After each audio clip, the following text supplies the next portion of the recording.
Hello, and welcome to another close reading with the Bill of Rights Institute. My name is Kirk Higgins, and I am joined once again by my colleague, Tony Williams. Hi, Hello, Kirk. Tony. Hi. And today we're going to talk about another, seminal speech. Not long ago, we just talked about Abraham Lincoln's Gettysburg Address, and today we're going to talk about Abraham Lincoln's Second Inaugural Address, which again I think is one of those speeches that has really resonated in the American memory. Maybe not as much as the Gettysburg Address, but certainly up there.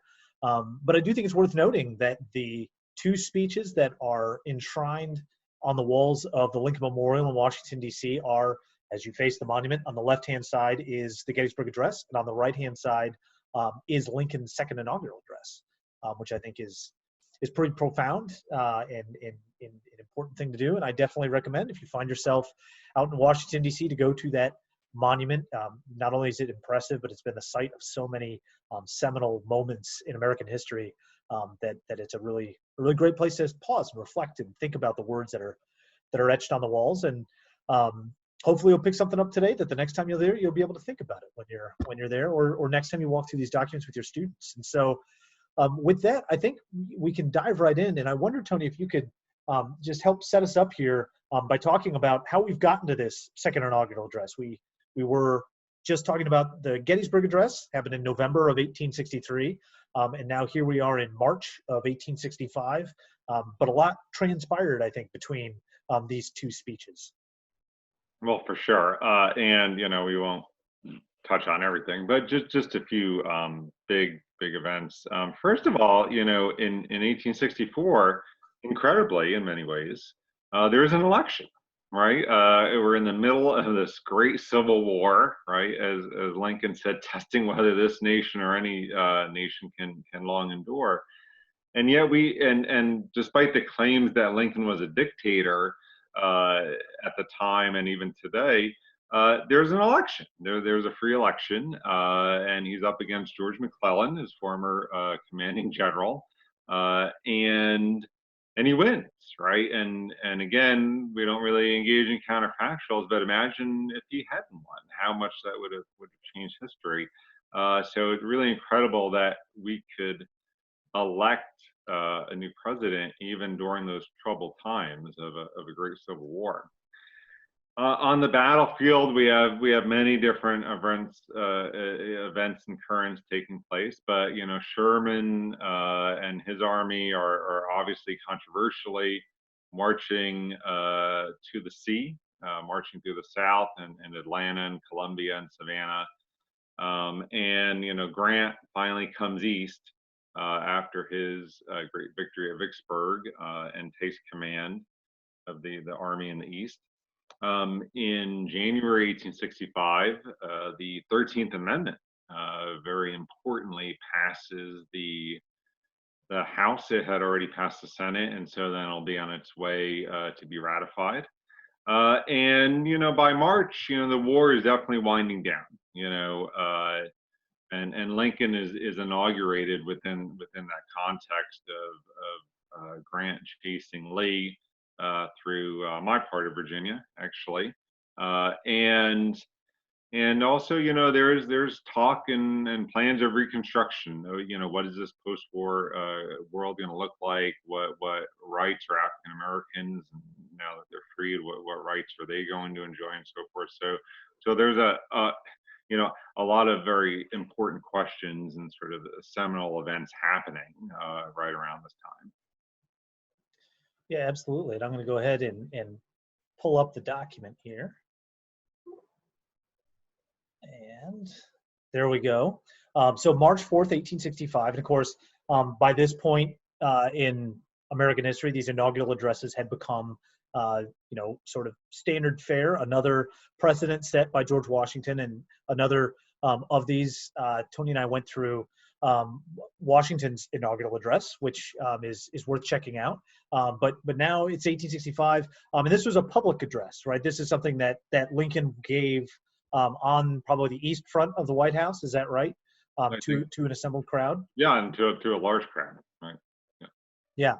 And so So getting right into the document, I think it's interesting, his first sentence, at this second appearing to take the oath of the presidential office, there is less occasion for an extended address than there was at the first. Not exactly the rousing line you would think to begin a speech, especially after a political victory like this. But I think it's interesting, and maybe this is over analytical, but it's interesting to me that he doesn't talk about his victory or winning, or that he has a mandate from the people, but he talks about, well, I'm back, I took the oath again, and here we are. I'm going to now address you because of that. I mean, that's an interesting thing. I mean, he immediately points out a constitutional event that took place, not his own election.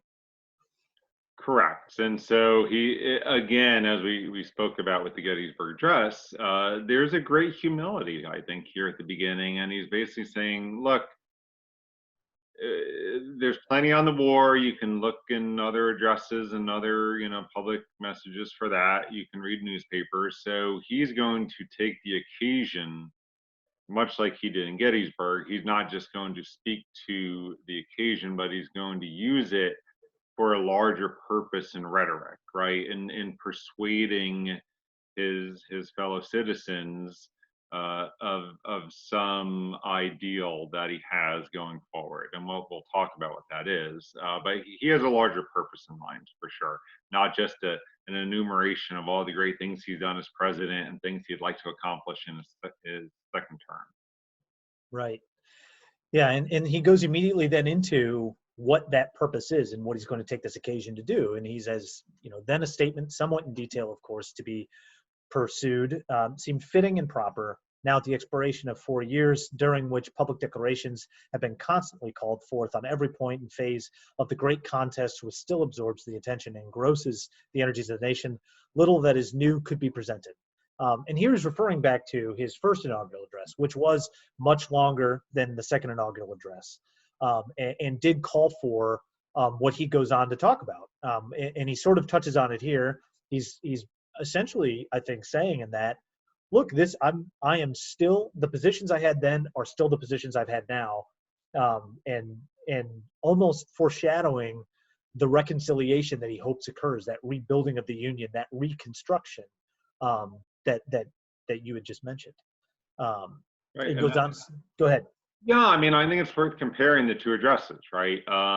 Because the first is definitely a little longer, although not obnoxiously so, and they are on the surface very different, right? In the first inaugural, Lincoln was dealing with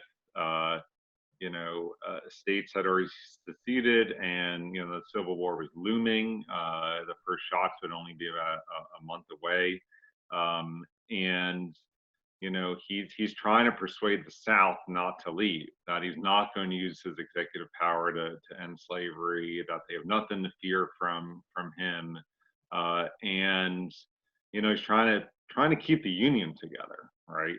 And in this one, he's the war is coming to a conclusion, so he reflects on something very, very differently. And yet there's a similar message in both, though, right? And that's much more profound than at the surface level. That in both the first and second inaugural, he's really upholding self-government. He's holding up constitutionalism. He's upholding the idea of a natural rights republic and liberty and equality for all, both the Declaration and the Constitution. So I think if you look at the larger purposes he had in mind, in many ways, it's the seamless continuation, even though the immediate purposes of each inaugural are very different because of the different circumstances that Lincoln finds himself. There's also a different tone, right? At least again on the surface, that in the first one, Lincoln is really trying to persuade the South that secession is illegal, it's unconstitutional, they have no right to do it. And in this one, as we'll see, it's a very conciliatory speech, right? And really kind of blaming both sides. And yet, again, once you get past the surface meaning, as you dig a little deeper, in both, there's a sense of calm, there's a sense of moderation, of deliberation, an appeal in both to maybe what he called the better angels of our natures, and a common affection as Americans, a common sort of fraternal affection among all Americans that we need to keep this union together, and we need to continue to pursue its ideals from the founding. So two very important inaugurals, but they look very different. But I would argue that underneath the tone, the message, the principles are really in many ways exactly the same. Yeah, and the first inaugural is definitely, I think, one worth unpacking too. I wish we had more time today and we would do that, but we'll keep walking through the second here. And he says, in these last two sentences, you had mentioned his humility, and I think that really comes out in these last couple sentences here, because he just says the progress of our arms. By that he means the way the war has been going pretty well, and you all know it, I know it, and I hope that you're encouraged by it. And with high hope for the future, no prediction in regard to it is ventured. So that's really all we're going to get. The war is going pretty well. It seems to be. I think it is. You should think it is too, or I hope that you think it's going well. And that's all. Which is interesting. That as a wartime president, you would think there would be more about the conflict, and there's not. Right. I think he has an important political and even moral message to deliver to the American people. That's what he's going to focus on, right? Everyone knows, everyone's, looking around, they, reading the papers, they know what's going on with the war. He has a more important message to talk about. Yeah. And so then he goes on and says, on the occasion corresponding to this 4 years ago, all thoughts were anxiously directed to the impending Civil War. All dreaded it, all sought to avert it. While the inaugural address was being delivered from this place, devoted altogether to saving the Union without war, insurgent agents were in this city seeking to destroy it without war, seeking to dissolve the Union and divide effects by negotiation. Both parties deprecated war, but one of them would make war rather than let the nation survive, and the other would accept war rather than let it perish. And the war came. And this, I think, is what you were alluding to, sort of saying, look, both sides brought us into this conflict, and yet he positions the Union certainly as being the ones who were willing to take up arms in defense of what they saw as a dismantling of the nation. Right, and I think that although you can see that ultimate responsibility does firmly fall on the shoulders of the Confederates for starting the war, there's also a remarkable humility, an attempt to reconcile. The virtue of moderation is very, very strong here, and again, he doesn't lord it over the Confederacy, although he's in a position to do so with impending victory. And yet he says both parties deprecated the war, and he's really saying, look, we have a common responsibility as Americans for this war. And notice the passive voice, and the war came. Well, it's such a short sentence, but reveals so much about his purpose here, one of reconciliation, one not of blame, not of arrogance, but really of humility, and we'll see that even more as the speech unfolds. And so then he talks about why it is that war came, right? So he says 1/8 of the whole population were colored slaves, not distributed generally over the Union, but localized in the southern part of it. These slaves constituted a peculiar and powerful interest. And there, I think that second sentence, he's saying these slaves constitute a peculiar and powerful interest. I think he's speaking directly about what is called the slave power in Congress, right? He's talking about that interest that had held captive the nation from really dealing with this issue in Congress. Right. Yeah, again, he doesn't shy away from saying, look, this was about slavery, and one half of us wanted to preserve, as he says, to strengthen it, perpetuate it, and extend it. And so there is ultimate responsibility here, but again, as this unfolds, he doesn't shy away from, making moral judgments about the war and about slavery, and yet still preserving that humility and that moderation and that attempt to reconcile the two sides. And here he doesn't quite use a triplicate like we talked about in the Gettysburg Address, but it's close. To strengthen, perpetuate, and extend this interest was the object for which the insurgents would rend the Union, even by war, while government claimed no right to do more than to restrict the territory enlargement of it. Here, I think he's really saying without equivocation that the Civil War was fought over slavery, and that was why this war was fought, and for no other reason, which I think is really powerful, especially because later, after the Civil War, that becomes a contested assertion. Right. He says all knew that this was the cause of the war. Right. And then he goes on to talk about the magnitude of the conflict, and what that conflict has meant and how it has impacted everyone, and that here too, there's still a humility here that both sides bear responsibility for this, and he really begins to turn to the commonality of religion between the North and South, and this being a very religious age, he seems to be wanting to root his comments in that sort of shared religious understanding as a means of finding a way to come back together as a nation.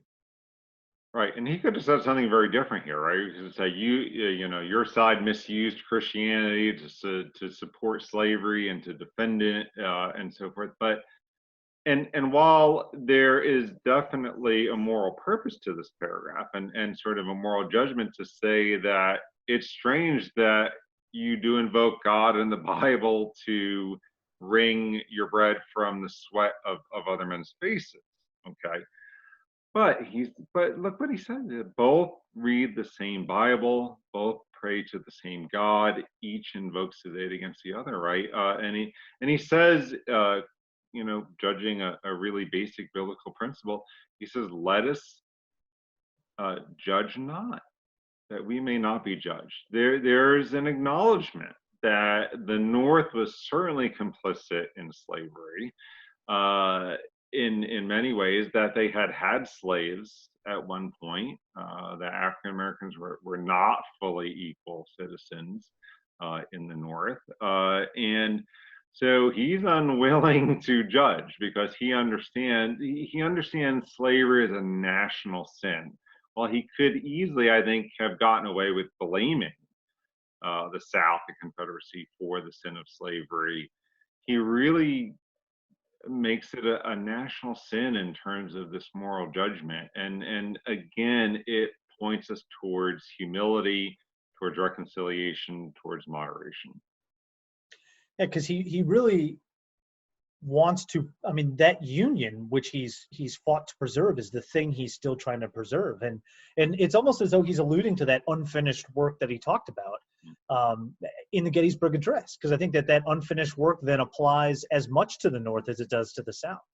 And so how do you get over this rending of the country while still trying to orient it back towards this higher thing towards which the nation was dedicated, which is the principle of equality?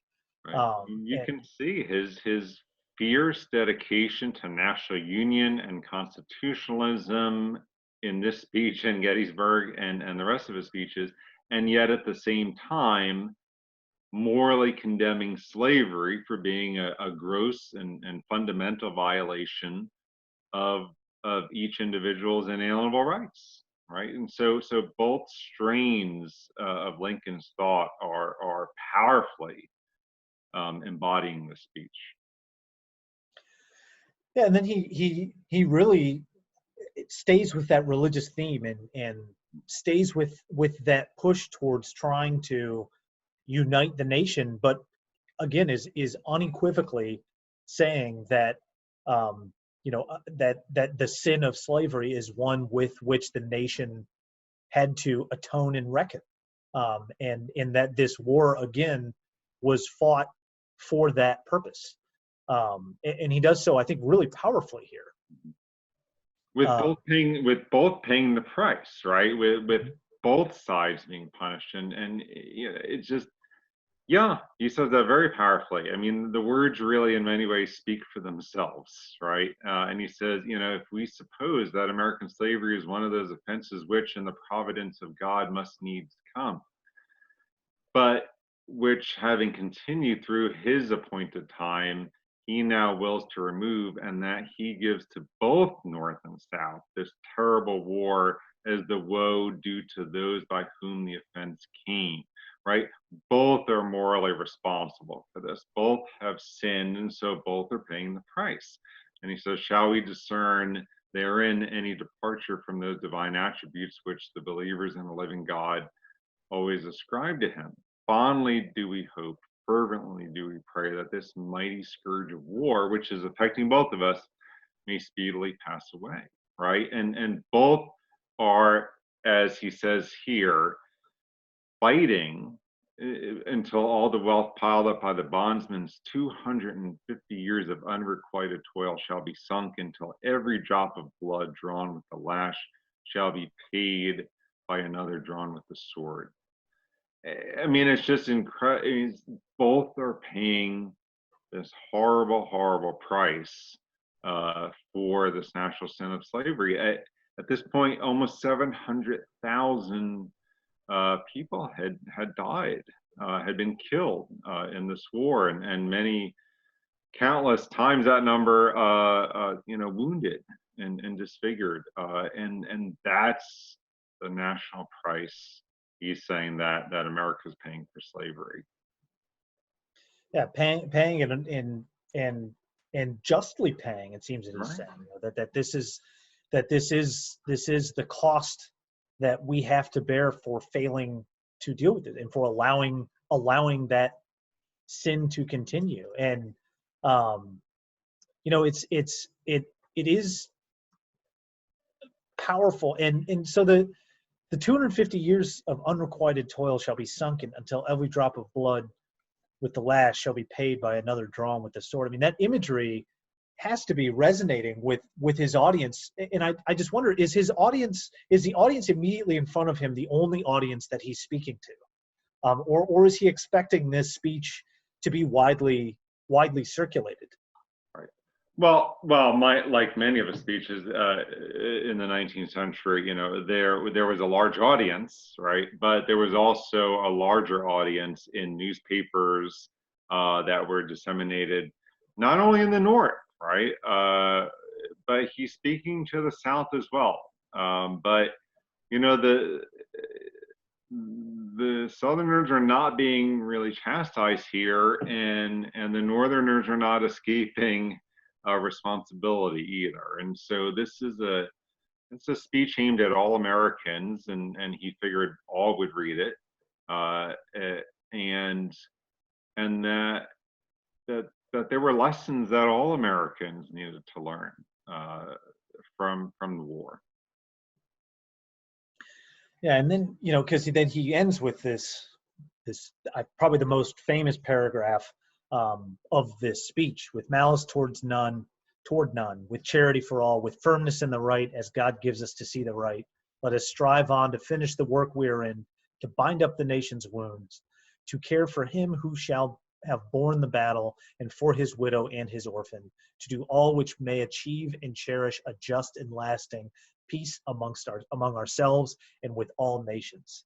I mean, it seems like that final prayer. I mean, this reads like a prayer. That we shall get this speech, and that we shall judge fairly but rightly as we are bringing the nation back together, and knowing, as Lincoln had to have known, that the challenge of Reconstruction would be as much of a challenge as was the war in some respects. Mm-hmm.